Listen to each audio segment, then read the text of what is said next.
it does seem that to get to that click, to to to get to that eureka moment where there's this window of opportunity to truly take a step back and don't react, like you just mentioned previously, and have the ability of introspectively examine why am I behaving this way, or why am I reacting this way, or what is this feeling, what's the cue of this feeling in terms of what is it trying to say.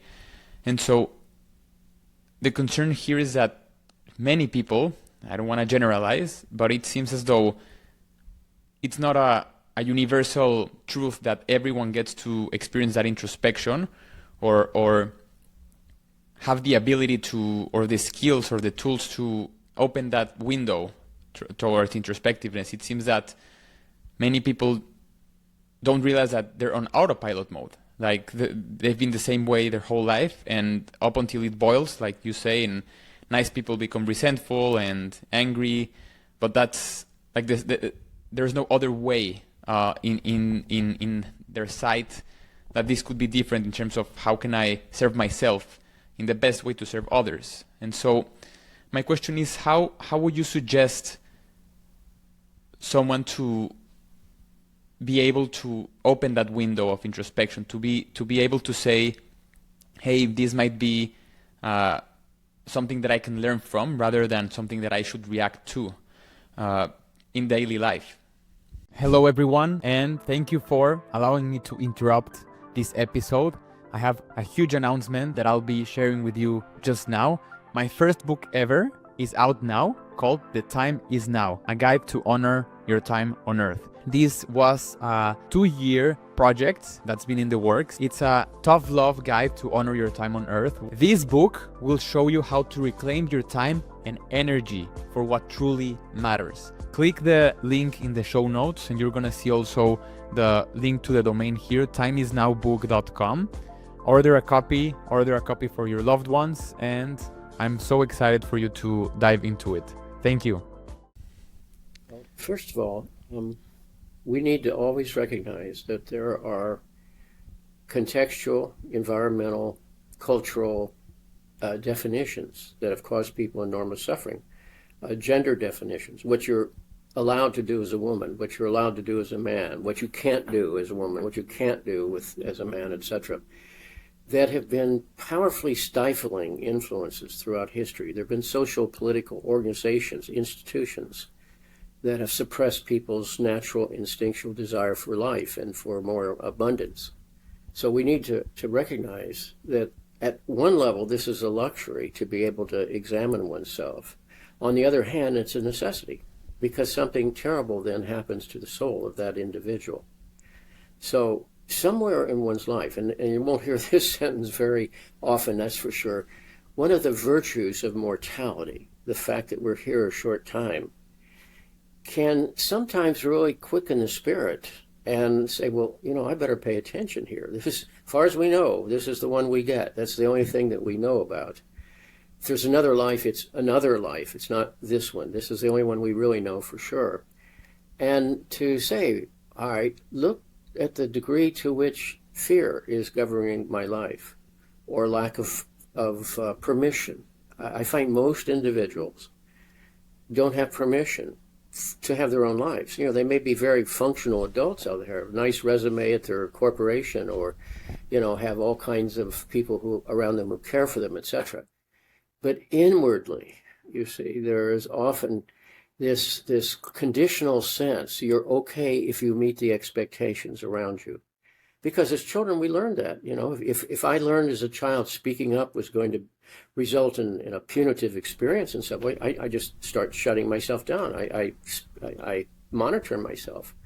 Or if I have to rush in there and try to fix the situation. And that's part of the background of many people in the helping professions, whether it's medicine or clergy or psychotherapy or social work or whatever. They're often a child who became acutely sensitive to the dynamics of the family and or the outer culture, and often wind up deferring their own growth and their own life in service to trying to fix the environment. In the forlorn hope within that child that we carry within, that if I can fix you or fix my family or the family of humankind, then it will be there for me. We can have a reciprocal relationship. But as you know, the troubles out there are infinite, and my capacities as a caregiver are limited. So there's always a level of stress and asymmetrical relationship there. There's always the demand of the environment, you see. Wow. And how do you deal with that? So at some point, one has to decide, is my journey meaningful to me? Doesn't mean easy, doesn't mean conflict-free or pain-free. And I'm excited to also announce that I'm going to open through conversations to a members exclusive section only, where you'll be able to access episodes earlier. I'm going to create so many perks for you that I'm excited for. I wanted to get the best value possible, and I've been thinking on how to do it. I want to give you access to early videos. I want to give you also access to, when I record an interview, that you have access real time to just watch while we record, and also to have a live stream, meaning that you can tune in and ask your own questions, your Q&A to some of your favorite guests, and also some of the guests that you don't really know yet, but you would love to hear. And also that way you have some sort of skin in the game, as you're supporting the podcast in some way and you're more invested in the success of it. And so I'm excited for this. Is it making sense of my inner reality? And if it isn't, what do I need to do to change that? Because if you don't do that, you're in some way participating in an abuse of life itself and the opportunity.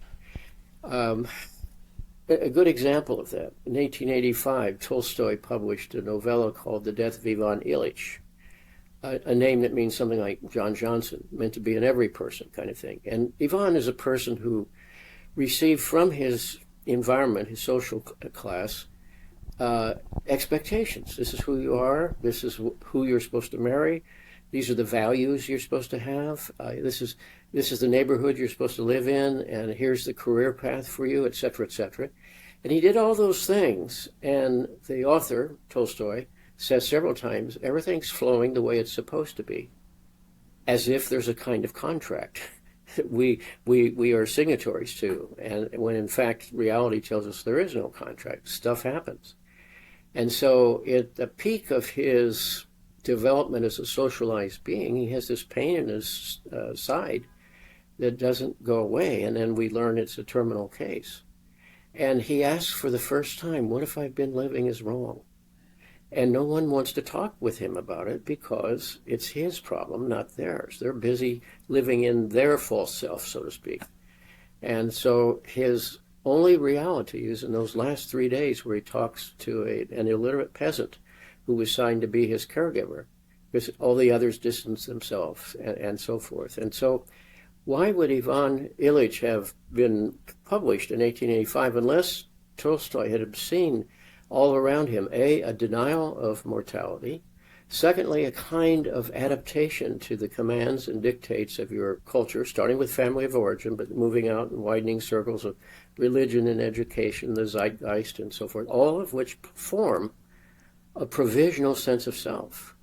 But on the other hand, there is the self, with a capital S, not to be confused with the ego, that has another agenda. And that's what produces this inner distress. That's why a person can achieve everything they're supposed to achieve, as Ivan Ilyich did, and inwardly feel empty. Mm-hmm. You see, and that's what, again, speaking to some kind of intelligence within us, the wisdom of nature that is seeking its expression in the world through us. If that's not there, then all we have to do is be like a chameleon, adapt the circumstances around you, internalize them, and you're good to go. You become an automaton. But something inside knows better, something protests. You can climb to the top of the ladder, as Joseph Campbell pointed out, and realize the ladder was placed against the wrong wall, Wow. Yeah,